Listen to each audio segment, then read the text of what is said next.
Hello, thanks for joining me once again. About a year ago, maybe more, I reviewed this issue 3 of Havok-Wolverine Meltdown because it was the only issue I'd ever read. It was in my older brother's possession, and it's one of those early books that my older brother and I had read when we were a lot younger. Just barely getting into comics, just barely started to read X-Men and Wolverine. And we just found this on the shelf, and we picked it up and had no idea what was going on. The cover is what kind of sold us. Like, I don't know if we knew who Havok was at the time, probably. I don't know if we knew exactly from just looking at that figure, but the power signature kind of sells it. Obviously, we know it's Wolverine.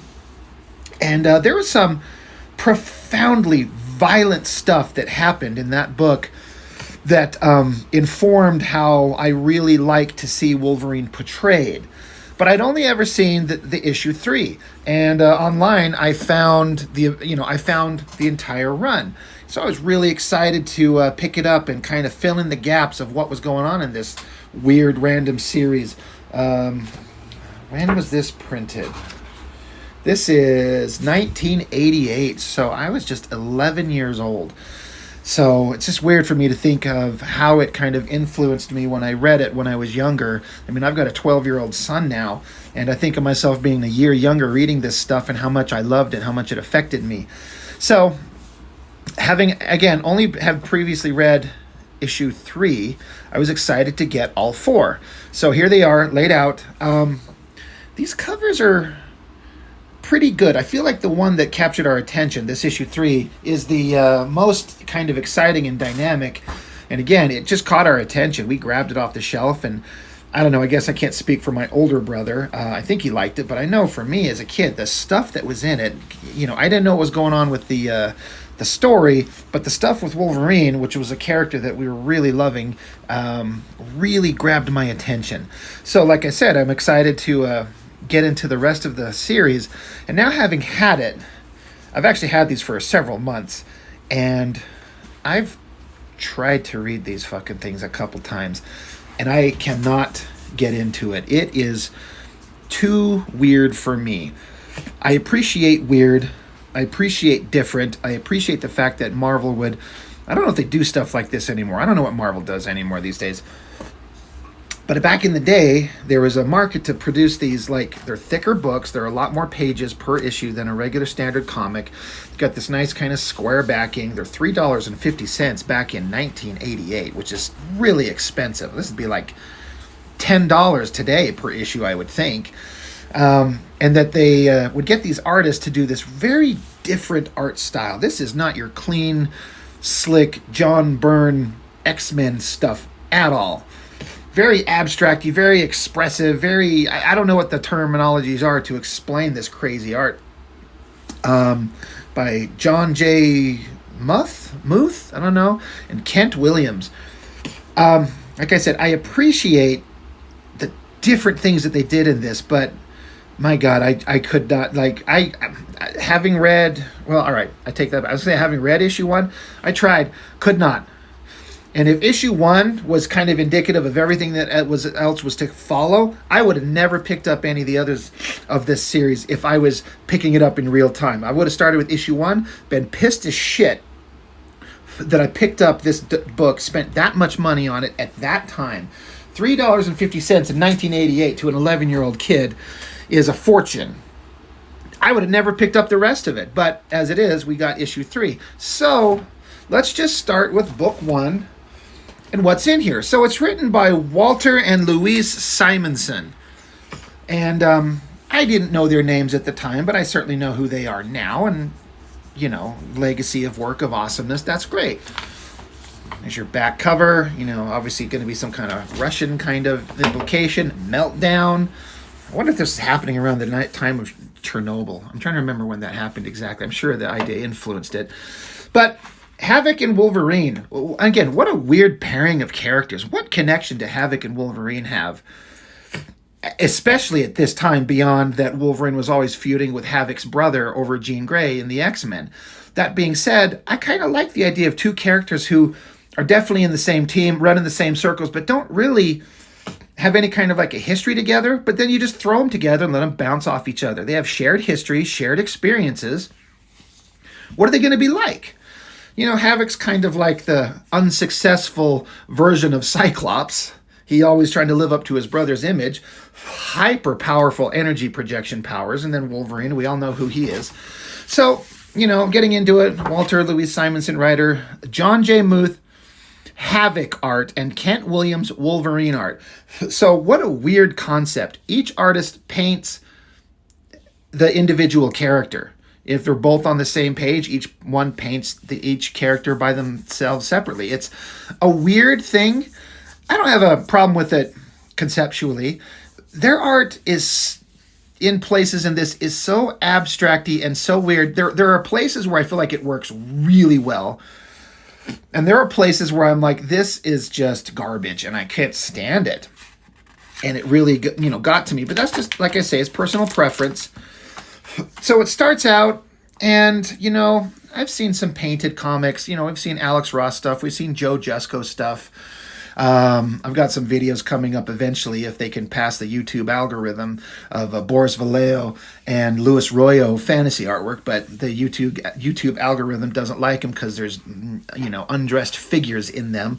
So I'm trying to get those to clear. I've already recorded the video, but I'm not going to be able to release them until I can edit them down and get them on the channel. But that beautiful painting style that they do, I appreciate it. This is very rough and I don't know, abstract is not quite right.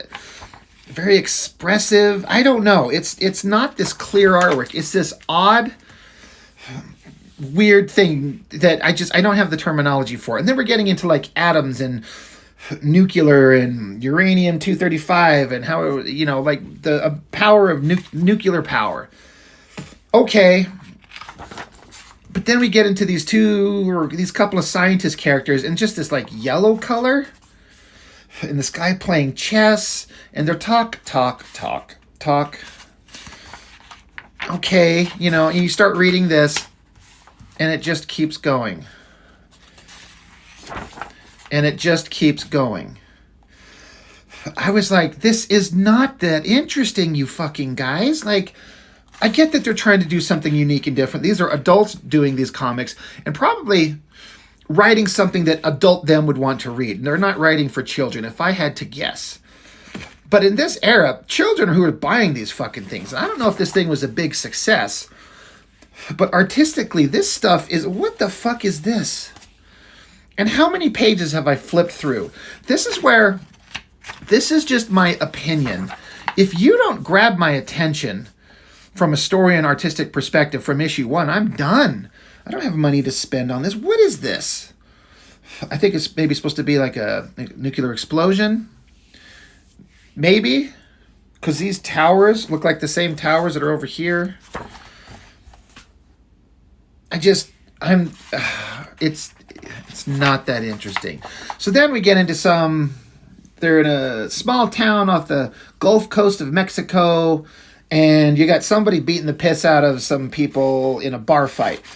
Well, if we know who the characters are, and you can tell by the dialogue, we eventually get to it. It's Wolverine beating the shit out of somebody, and Havok's just sitting there kind of watching and kind of like, this is what you like to do. You started this fight, Wolverine. And he's like, no, I didn't.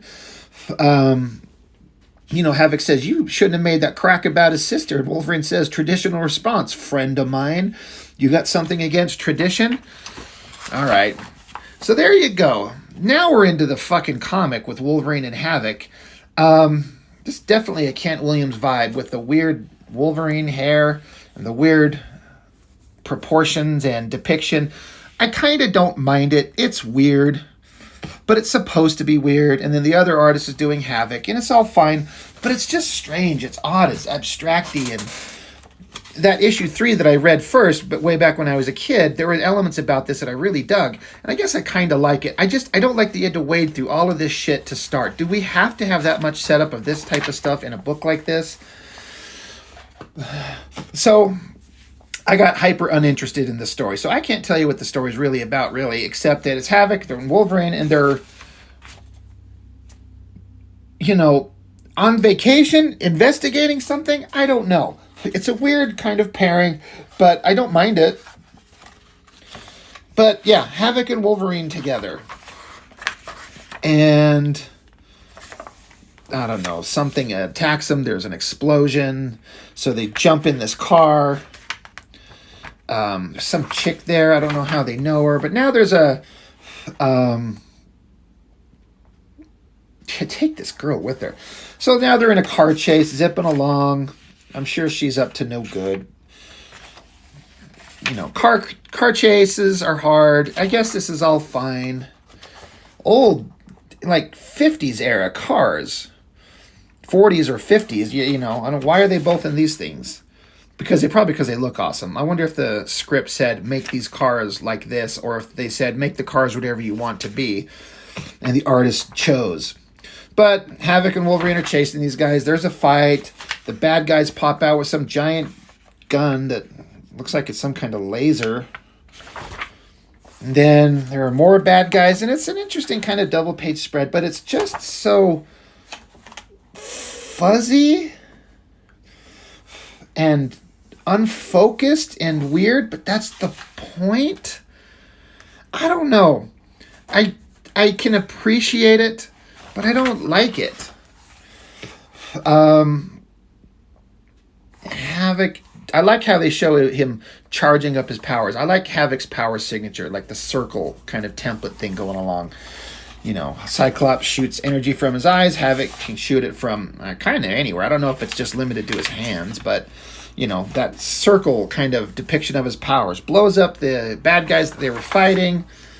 They land, but then the girl that they brought with them, like a bunch of idiots, shoots him with a gun. They're all knocked out, and then Wolverine wakes up in a hospital later, and the doctors tell him Havok's dead. So Wolverine's pissed, so he gets out of the hospital, and he goes searching. He can't believe that Havok would be dead. He's pissed off. He's uncertain. So he goes searching, goes to a graveyard where I guess Alex, you know, Havok is supposed to be buried. There's that weird Wolverine kind of look with that hair. Wolverine just starts like fucking making out with the stone plate there, where, I mean, it looks like he's actually like mourning, but then the idea is that he sniffs it, he smells it, and he's like, wait a minute. He gets pissed off, so he rips the fucking tombstone out of the ground and unburies the coffin and digs it up. Spent several pages going over this visual kind of explanation of him digging up Havok's corpse, gets in there, and he's like, well, there's whatever's in here is heavy, somebody's in there, scent's all wrong, and I could not tell what the hell I was looking at here. It looks like a giant cock or something wrapped in a Mexican blanket, and Wolverine's like, it's a man-sized stuffed piñata, it's a dummy stuffed with rocks. So Havok is not there. He was told Havok's dead. He is not, so Havok's in trouble. Wolverine's on the job. This is so weird. But that's Kent Williams. I appreciate the weird. So that's issue 1. For real, I don't know if I would have kept going with the series if that's what I would have read as a kid to start. And adult me? I don't know. Not super into it. This cover is pretty cool. Wolverine, Havok, guns. I don't know if that's supposed to be part of the American flag. Got the Russian flag down there. It's kind of fine. But, so I guess Wolverine's on the case again. So he's in a bar beating the shit out of people. The people who followed me to our hotel, who started the fight. Who are they? Where are they? Somebody knows. It's so weird. It's inhuman looking. But, again, I think that's the point. So Wolverine goes around, popping his claws, threatening people. I get it. I appreciate it. And then we find Havok, I guess. He's awake in some bed. There's some hot nurse girl. Super hot. God, you can even see like her garter on her stockings. Good Lord. Get her, Havok. Why not? They form some kind of connection. I don't know. I kind of like this painting. There's several places in here where the artwork is really spectacular, and even though it's this abstracty, strange art style, I do like it, and that is a good shot right there. That I dig. And then we're introduced to this thing. I think this is the character who's called Meltdown. I think that's his name. Some giant, mutated, weird Russian guy, I believe. So strange. Again, I appreciate strange. Whatever. And then there's some lead villain. He likes to play chess. He's starting some shit. He's talking with the big Russian meltdown guy. Whatever. These artistic, expressionistic kind of paintings, they're all cool. The eyes are good. The watercolor going on in that figure. It's neat looking stuff, but it's just so odd. But, so Havok's having long conversations with this girl, blasting the TV, freaking the girl out. I like this little kind of pencil, kind of chalk smudge drawing there. And if I remember correctly, yeah, they do is it the same drawing?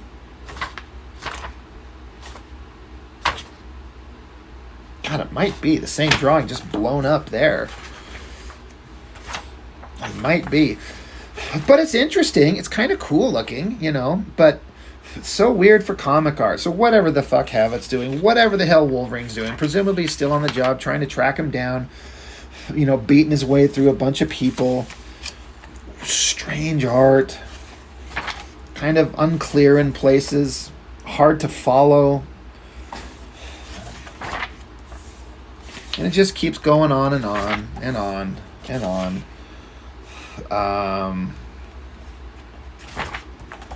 Whatever. Wolverine's going to fight this guy. I like it when we finally get some ripping and fighting and clawing. Let's do some murder, Wolverine. This is the thing that I was kind of... They didn't really do stuff like this in the first issue. But the sheer graphic violence... I knew Wolverine from, he was in, I think it's Spider-Man, His Amazing Friend, something like that. Maybe, something like that. I was aware of Wolverine, very new. I was very fresh to Wolverine as a character, but I got the idea. He's a tough little scrapper with claws, and you get the idea that he could be a killer. But this comic shows him graphically, violently murder people. And that is like, informed me of like, this is who this guy can be. This is who he is, and this is why his temper and his rage is hard to control, and why the team kind of respects him and is afraid of him on the X-Men. But I like this where he gets his hand in the guy's face, and this, it's kind of hard to see, but you get the point that Wolverine just slashes him across the face, stabs him right in the guts, just protrudes his claws through him, and then this right here, he's just holding him up, and Wolverine's claws coming out his back. Like, I'm like, holy shit. Again, I didn't read this book when I was younger, only the next book, which has stuff just like this. But like I said, it informed what I thought of the character and what I liked about him. I like the fact that Wolverine could be a violent murderer. I like how Wolverine just retracts his claws and then the guy's body falls down. So Wolverine killed the shit out of a guy. That's fine. And then Havok and the girl are involved with whoever this guy is. I don't know what's going on. Havok punches him. Him and the girl are going to start making out. I would too. This piece of artwork down here is spectacular. Like the dark room and the kind of rim lighting on the figures. That looks really neat. That I like a lot. And then Havok blows something up. It's kind of a waste of a double-page spread, honestly. You ask me. There's not much there, but sure, waste a double-page spread. Wolverine's still on the job. I guess he's still trying to track down Havok.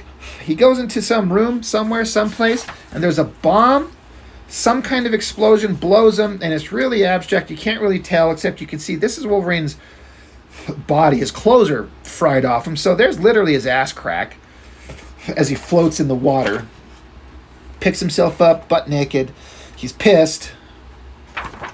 And at least they had the good sense to shade out his dick, because he's like literally like thrusting it right forward. And he's like, all right, burned off my clothes, half my skin, I'll heal. But now Wolverine's mad. So he's strutting around the forest naked, which honestly is where Wolverine would like to be all the time. And I guess he knew that Alex was on this airplane with this girl. They take off in an airplane. There's an explosion or something in the distance. Uh-oh. Page fell out. Well, these books are old and weren't going to last very long anyway. Whatever. What a weird fucking little abstracty thing on that back cover there. What the hell is that? That's funny. I never noticed that before. Well, that was issue 2. Now on to the book that I had read as a kid. Not knowing what was going on. you know, you start out, there's an airplane, Havok's on there, there's an explosion in the distance. That's all fine looking. Somehow, some way, Wolverine having been blown up, somehow he gets his hands on his costume. I don't know where he got it from, but he dresses himself. This weird kind of shot of him popping his claws and how they're... Nothing's in proportion, but it looks kind of cool. I liked it. It was weird. It was such an odd way of portraying him. I don't know if that's the best use of a splash page, but, you know, it's Wolverine in his brown and tan costume and in some kind of environment. I don't know. This is the part that shocked me. This is one of those scenes that has been in my head, as people like to say, lives in my head rent-free forever. Whoever this bad guy is, searching out Wolverine, Wolverine sneaks up behind him, puts his hands on the top of his head, and pops his claws through the back of his skull. Claws coming out of his eyes. I could not ever imagine they'd have Wolverine do something like that. And then you look back on it and think that Marvel Comics allowed this? I mean, it does say the Epic Comics line, so is that like the grown-up mature titles line? It'd have to be, because holy shit, as a kid, I was like, holy crap, this is who Wolverine is. Weird kind of anatomy and the weird mask thing, but I kind of dig it. But you got this big, thick chin villain guy and the scientist guy. That's all good artwork, whatever. I didn't know what was going on. Wolverine's in a helicopter. I always like that close-up of his face. That looks like Wolverine's mask, like it reads. You know what it is. But all this shit's going on. The bad guy's testing his powers. I don't care. Don't care. Didn't know. Havok's with this hot girl. She looks really pretty. I wonder if she's supposed to be redhead, to kind of like a visual throwback, callback to Jean Grey, I guess. Love that painting of her face. Looks fantastic. And love all these shots. You can kind of tell, it seems to me, they get some beautiful girl, get her to strip down to her underwear and stockings to, you know, do this scene and take some pictures of her in a chair with lighting, and she's beautiful and it looks great. I love all of this artwork. That looks great. That's really neat. I don't know what's going on. She's probably going to betray everybody because that's how these things go. But the story continues. Don't care. Don't care. Don't care. Bad guys, weird, abstracty stuff. Don't know. Don't care.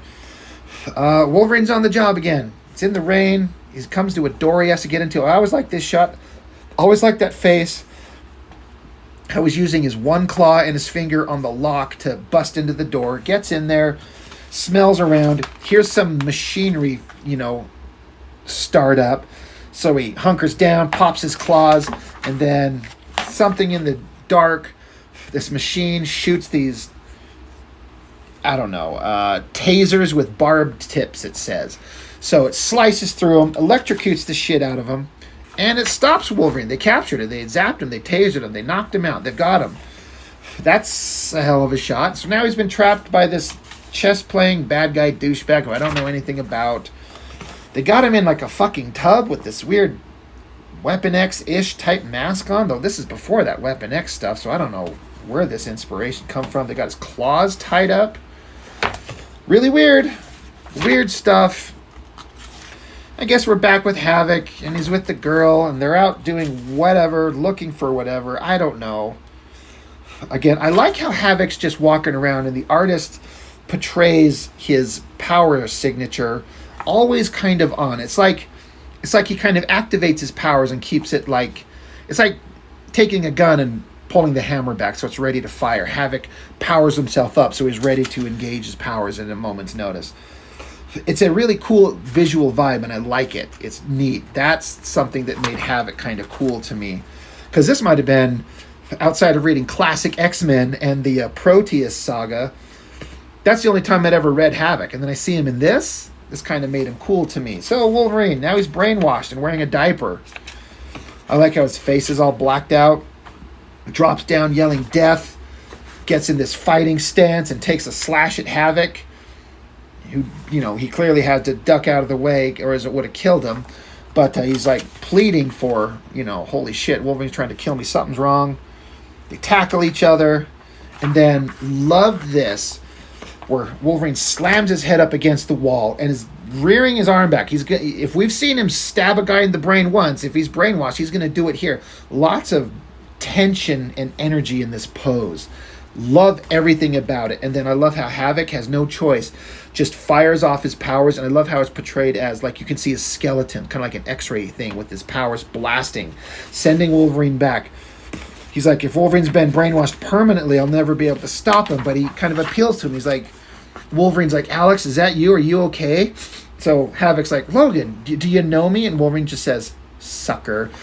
So Wolverine popped his claws while Havok was close, stabbed him in the gut. You could see blood on his claws. So Havok has no choice but to, once again, unleash the full-ish, I guess not the full might of his powers, because he could vaporize Wolverine down to his bones if he wanted to. But unloads on him. Love the power of that shot. And then it just ends with Havok cradling Wolverine's body, saying, I've killed you, and I swear I'll avenge you, kind of thing. And then I never got to see the wrap-up to anything as a kid until I got these books. So that was book 3. That was the one that I loved, and again, it defined the character for me forever. But now, book 4, what the fuck kind of cover. It's Havok's head, but it's a skeleton in his costume, but Wolverine's popping out of it, wearing it on top of his head. What the hell is that? It's cool, I like it, but it's really strange. So,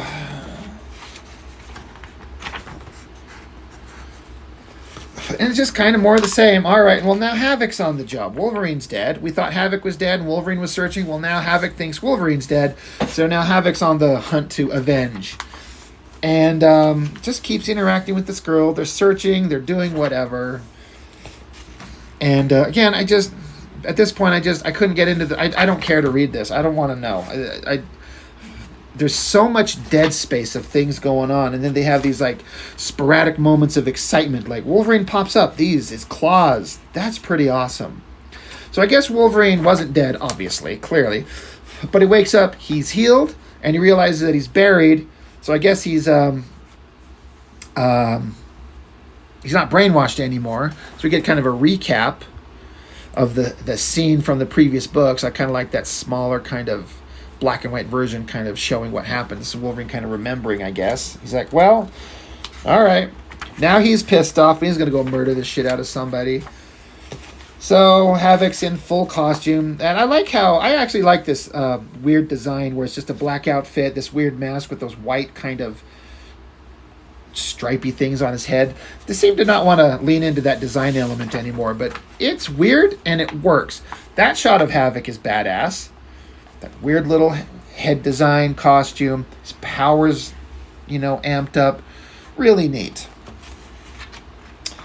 I guess they're in some kind of nuclear reactor and it might blow up and they're trying to figure out what to do with it. So, I don't know if Havok's immune to the radiation because of his powers. It's something like that. Things are going to explode, and Havok's trying to tell the girl to get out of there. He says, I'm a human control rod. I can absorb all that energy. So I think that there's a concern that there's going to be a big nuclear explosion. But Havok, with his powers, he can absorb it and redirect it and fire it. I love all these shots of Havok. This is really cool. This makes Havok a fucking badass. This is neat stuff. It makes me go, oh, his powers are a little bit more versatile. Cyclops can shoot from his eyes. The end. Havok can apparently absorb nuclear power and redirect it or something. So that's going on, and I guess the big bad guy shows up, so now Havok has to fight him. So they're going to shoot at each other. Okay, a lot of blasting, a lot of energy. I guess the girl does she get vaporized? Well, that's what she gets for being in a comic book. Vaporized her to nothing, so Havok's pissed. Love these shots. So Havok just unloads his energy. This might be my favorite panel in the entire book, the entire series. These shots of Havok. He's mad. He's rageful. He's powered up. His energy signature is badass. So cool. So again, I'm here for these like moments. There's so much boredom, and then suddenly it just rocks.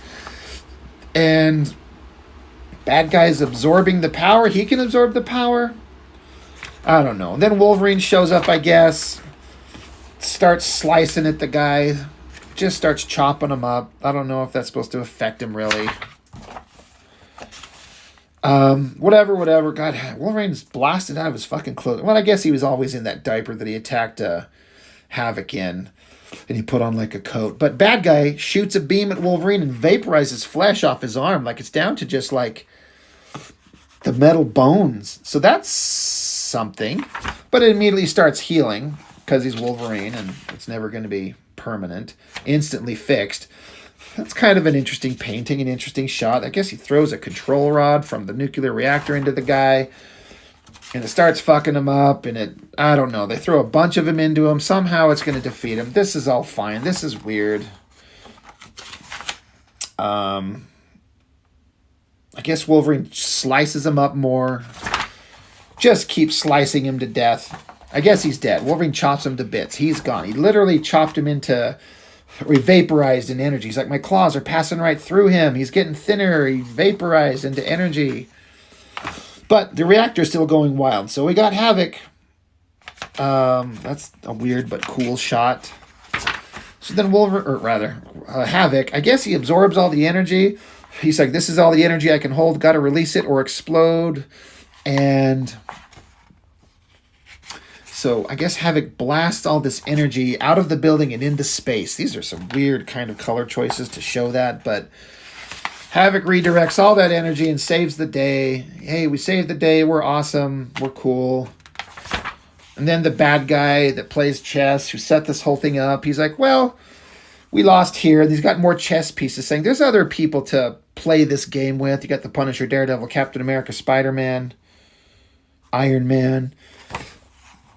And then there's some woman that comes into the room and he's like setting her up like, hey, you could play this game. Let's do something else. And then it's over. So, interesting. A weird kind of artifact from another era. I don't know if they do weird shit like this anymore at Marvel, generally speaking. I appreciate that they made it and that they did it, but...